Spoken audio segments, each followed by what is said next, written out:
Orang Medan sendiri yang pesan dekat kita orang untuk hati-hati bila berjalan dekat Medan sebab ada banyak kes ragut. Please be careful. Negara itulah yang selalunya kena food poisoning. Saya travel ke negara yang sama. Wife saya pun dulu pernah travel ke negara yang sama.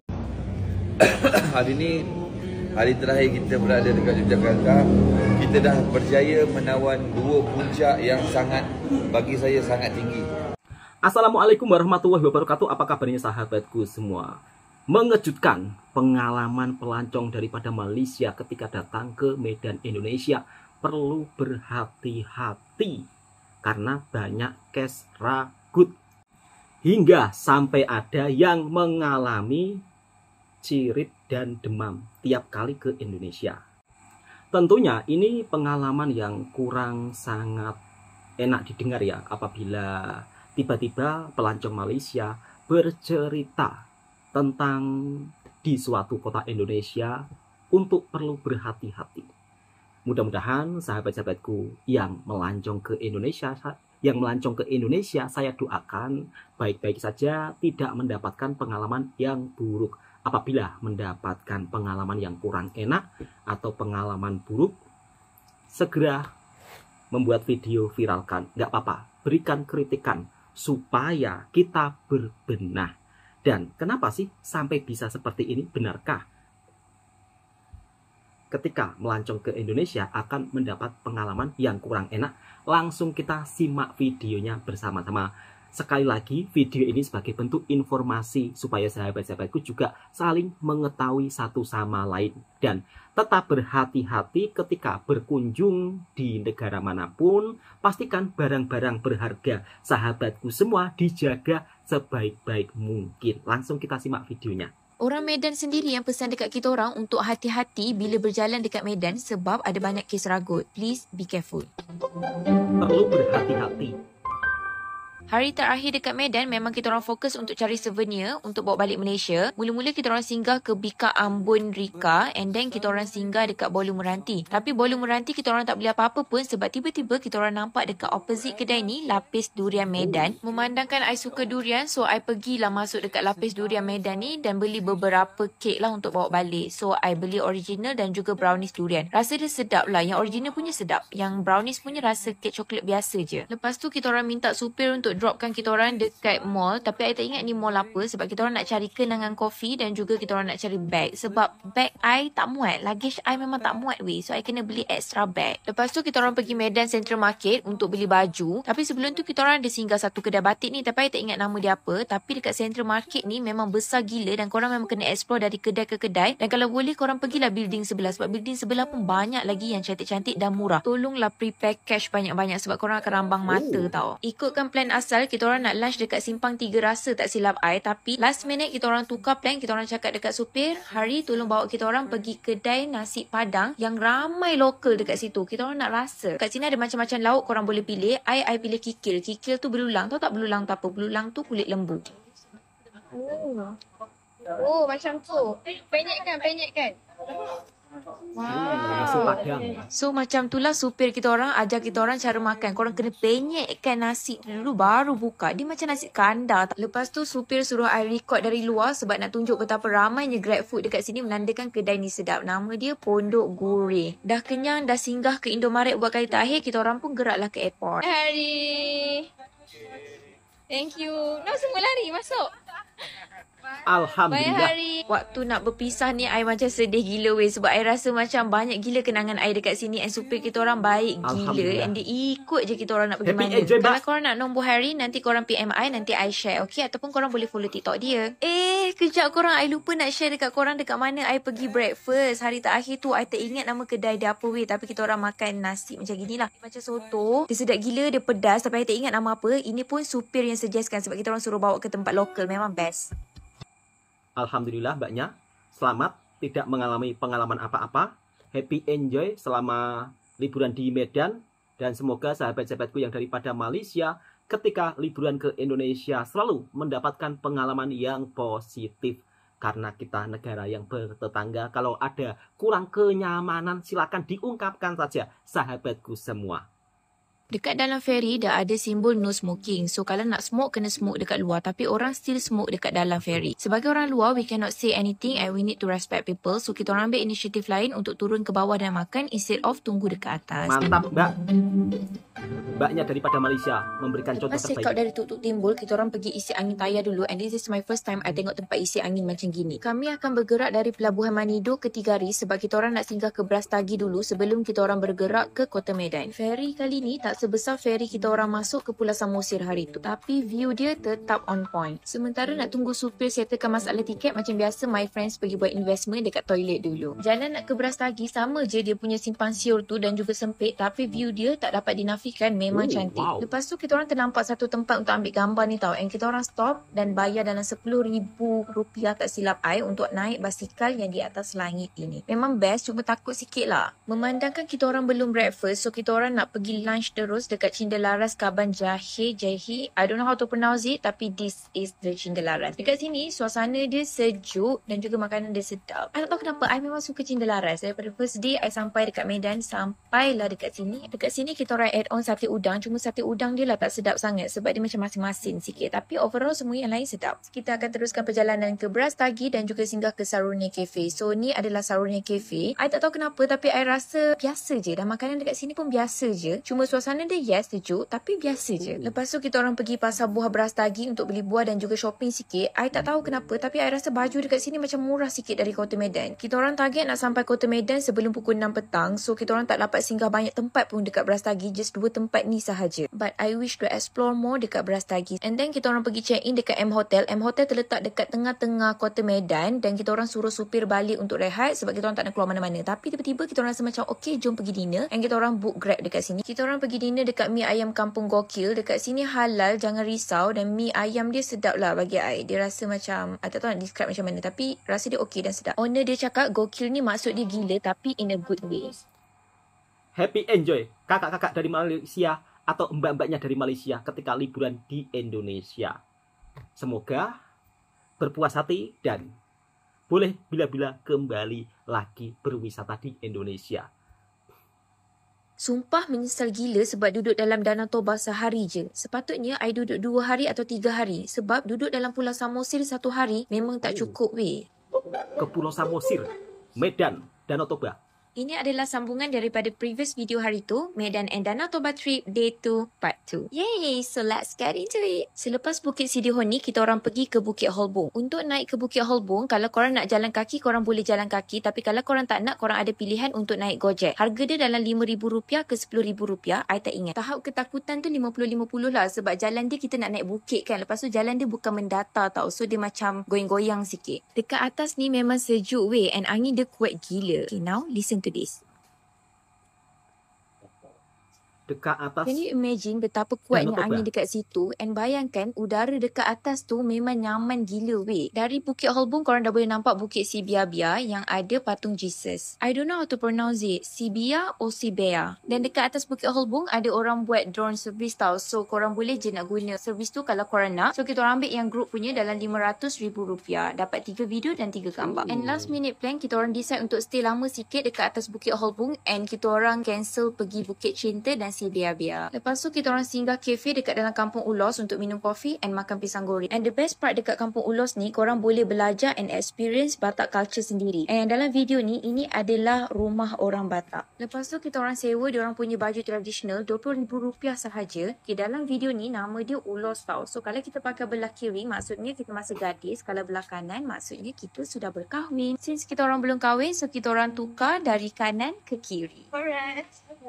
And the best part is kita orang boleh masuk dalam rumah contoh tu and belajar sendiri tentang Batak culture. Korang tahu tak rumah ni dah 300 tahun, lama kan? Lepas tu diorang explain lah dekat kita orang dekat mana lelaki tidur, dekat mana perempuan tidur, dekat mana tempat berkumpul, tempat memasak, and then waktu dulu macam mana culture dia. It's such a good experience untuk I. And kita orang belajar new words. Contohnya Mauliate Inang. Mauliate Inang tu maksud dia macam thank you ibu. Inang tu ibu. Mauliate tu thank you. And then thank you bapa. I forgot. And then Horas. Horas macam welcome. So this is how Kampung Ulos look like. Cantik kan? Happy enjoy mbak-mbaknya daripada Malaysia. Alhamdulillah mendapatkan pengalaman yang positif dan tidak mengalami pengalaman yang buruk sahabatku semua. Semoga enjoy dan datang kembali lagi. Alhamdulillah mbaknya atau kakaknya daripada Malaysia ketika melancong ke Medan Indonesia tidak mengalami hal yang negatif. Dan saya pun juga merasa sangat happy, enjoy ketika sahabat-sahabatku daripada Malaysia melancong ke Indonesia. Begitu sangat bahagia. Saya sebagai orang Indonesia sangat senang dan bersyukur. Dan terima kasih untuk sahabat-sahabatku daripada Malaysia yang telah sudi melancong ke Indonesia, terutamanya di Medan ke Danau Toba. Memang kalau kita ke Indonesia, harga dari segi makanannya juga cukup murah, dari segi barang-barang ya juga cukup murah meriah. Kalau saran saya, lebih baik memang harus menggunakan Pak Sopir ya. Karena kalau kita menggunakan Pak Sopir itu enak, mau kemana-mana kita diarahkan, mau makan yang sedap-sedap juga diarahkan. Nah, ada lagi pengalaman sahabat kita daripada Malaysia ketika melancong ke Indonesia ternyata justru mendapatkan pengalaman yang kurang enak. Hingga ada kejadian yang mengejutkan ketika pelancong daripada Malaysia datang ke Indonesia. Kita simak videonya. Nanti Bang Toha akan memperjelaskan di akhir video supaya tidak salah paham dan kita juga bisa mendapatkan informasi yang tepat. Langsung kita reaction videonya bersama-sama. Cara itulah yang selalunya kena food poisoning. Saya travel ke negara yang sama. Wife saya pun dulu pernah travel ke negara yang sama. Mak mertua dan ayah mertua saya ni pun pernah travel ke negara sama, Indonesia. Sebab tu bila travel ke Indonesia, antara tips dia adalah kita jangan minum air itulah. Kita beli air yang dalam tin, dalam botol. Kita minum air tu. Jangan minum pergi order kedai. Nak TO dia lah, dia bancur. Kan? Kadang kita tak tahu dia masak ke tak air tu. Itu je. Tapi lately Indonesia pun dah bagus dah. Untuk dia punya restoran-restoran dia pun dah bagus. Tapi walaupun kita orang pergi ke restoran yang high end sikit, ini antara tips je lah sebab dah berlaku banyak, kita orang tetap tak order air yang dimasak tu. Ya, walaupun smoothie yang menggunakan air dia dari air pipe tu mungkin, ataupun mungkin dia ambil air botol mineral ke kan, kita orang akan avoid benda tu. Kita akan avoid. Sebab kisah dia adalah wife saya pernah pergi ke sana dan hari pertama tu dia dah kena out terus dia punya perjalanan tu sebab memang diarrhea. Memang orang kata tak boleh ni, cancel lah, ganggu perjalanan orang lain. Itu antaranya. Saya pun tu pernah pergi nak makan dia punya sate kambing. Saya dengan kawan-kawan saya ni, sahabat-sahabat saya, setiap bulan makan sate kambing dekat Ampang tau. Sate kambing memang kedai Indonesia, memang kita orang makan. Itu memang sedap, korang kena pergi. FJ, nama kedai tu FJ je. Dan kita orang dah makan kat kedai sate kambing tu selama 7 tahun. Jadi bila saya pergi Indonesia, saya pernah pergi kedai tu dan saya makan sate kambing. Tersilap saya pergi order, dia tak ada air botol, dia tak ada air tin, tak ada. So saya order lah TO dia. Esoknya seksa gila. Kita punya ni dengan rasa nak terciritnya, dengan rasa nak demamnya, nak pitam je. Itu yang berlaku. Macam saya boleh tahan lagi. Benda yang berlaku kat mak mertua saya ni sampai balik ke sini, punyalah teruk, dia pergi kenduri kat sana. Dia punya teruk tu sampai ambulan ambil dekat airport. Maksud turun dekat Malaysia ni, ambulan ambil kat airport, bawa terus ke hospital. Kalau lambat sikit, mak saya punya pundi kencing tu akan rosak, gone. Sampai macam tu. Sejak pada tu memang kita orang kalau travel ke Indonesia, no, whatever reason pun, kita akan beli air dalam botol, dalam botol lah. Kita takkan minta air yang dibancur. Kita orang pernah pergi Batam juga. Batam kan dekat dengan Johor kan. One of our family pun sakit perut juga. Jadi saya rasa itulah air lah kot kan. Perlu bawa ubat ke tak? Alhamdulillah saya direzekikan berkahwin dengan seorang doktor.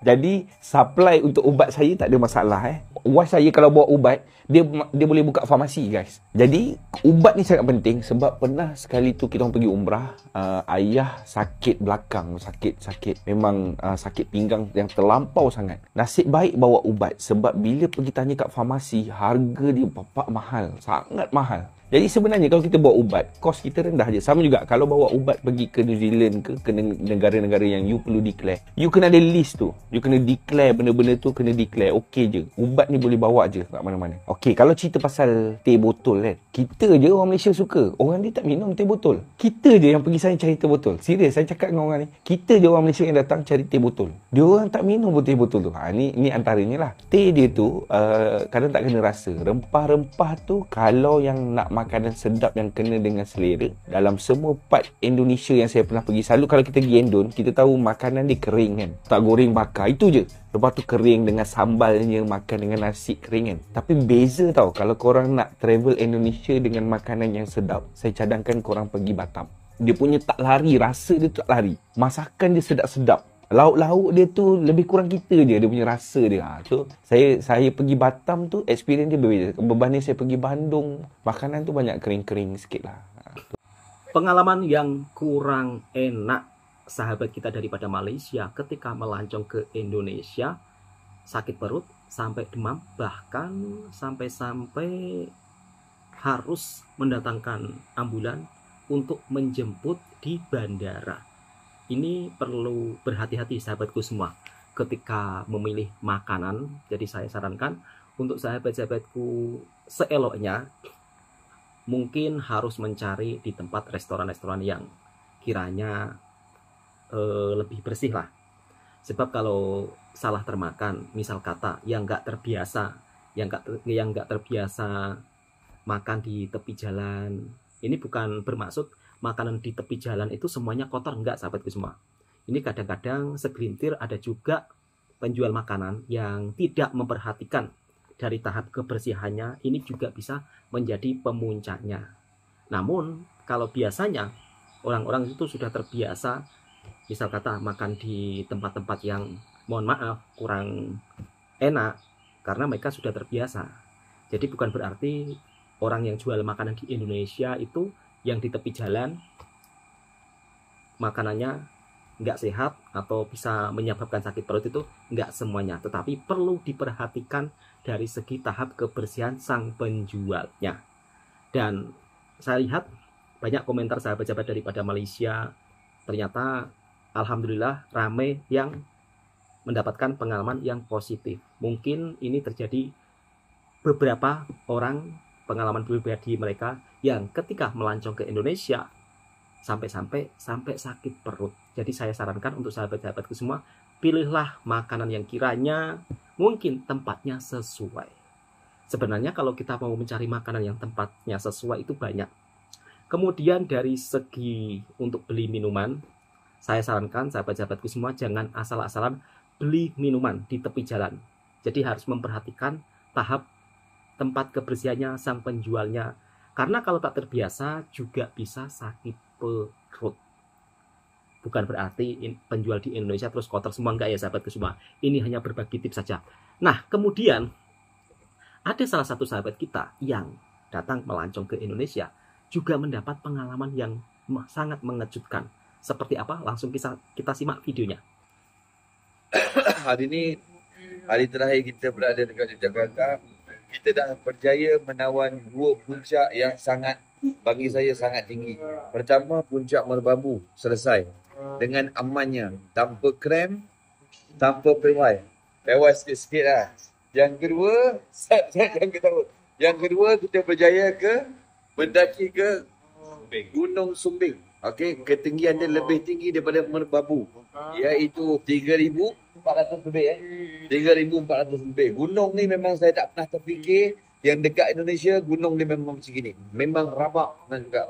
Saya rasa saya dah fit sampai sana hancur terus lah. Pewai terus lah, hidung pun berdarah sebab terlalu sejuk. Okey, saya nak cerita lagi satu. Ni cerita pengalaman je lah. Tadi saya pesan dengan orang ni, orang yang bawa kita tadi saya pesan saja. Saya cakap dengan dia macam ni, bang, boleh tak kalau nanti waktu maghrib berhenti untuk kita solat? Dia cakap, nantilah kita lah dia gurau-gurau macam itu lah. Saya pun okey lah dia gurau-gurau, kita faham. Kadar Allah, yang ini kita nak ceritakan pengalaman dan pengajaran yang Allah tegur tepat-tepat. Korang tahu tak apa terjadi? Betul-betul depan masjid, apa yang terjadi tadi tu? Kereta langgar motor langgar kereta yang kita naik tadi. Terus motor dia termasuk bawah van tu. Korang bayangkan tak van yang kita naik tadi? Motor tadi termasuk ke bawah van dia. Lepas tu dekat mana? Betul-betul depan masjid. Tadi driver tu cakap betul. Kalau berhenti nanti lama lah. Betul-betul Allah bagi lama. Sebab tu kita berhenti dekat sini sekarang ni. Sebab aksiden. Tapi saya fikir balik kan. Macam gini lah. Bila kita nak pergi berhibur. Pergi hiking apa semua. Tapi kita tak ingat nikmat Allah. Kita rasa sekarang ni. Kita rasa macam kita pergi ni tak payah fikirlah. Kita pergi ni gunung ni Allah ciptakan. Kita tengok kebesaran dia. Kita tahu betapa kecilnya kita. Yang kita nampak gunung berapi tadi. Tu gunung berapi kalau kita masuk auto meninggal. Tapi kita tak boleh berfikir pakai kepala dengan waras. Kita tak boleh fikir. Ini Allah ciptakan. Yang ini kita nak tengok sultan Allah. Kita tak boleh. Saya bukan nak cakap saya baik. Tapi pengalaman. Kurang-kurangnya apa yang terjadi dekat ini lagi. Untuk hiking atau pelari-pelari atau apa sukan yang kau nak main-main lah. Tapi ingat, semayang mau jaga dia. Sejahat-jahat kita pun semayang mau jaga. Saya pun bukan baik sangat pun. Tapi kita cuba menjadi lebih baik. Kau tengok tadi, satu van ini hari Allah bagi teguran. Allah bagi teguran betul-betul depan masjid. Okay, sekarang ni saya nak makan dulu. Kau macam biasalah. Nak masuk ke makan ambil. Okay, ni plastik ni saya bawa daripada rumah ni. Gila. Okay, kita cerita sekejap. Sambil tu kita baik. Jangan tengok baik makan. Kamera main tak apa sekejap. Bismillah. Ni apa ni? Bakar lagi. Gambar kita pakai ni Kita Pecel lele. Sambal. Baik. Sambal apa ni? Mantap sambal. Sambalnya pedas loh bang. Oh.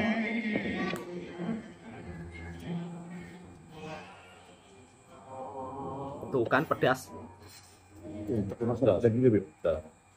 Beda dengan di Malaysia bang, sambalnya nggak betul lah. pedas. Bang. Dan ayam penyet pecel lele di Indonesia itu nggak ada kuah supnya. Kalau di Malaysia kan ada kuah supnya. Lokasi jauh sikit, nak cakap pun susah. Kau tengok je saya makan Okey, ingat. Seribuan macam mana pun, semuanya kau menjaga ya. Kalau sekarang ni jangan marah.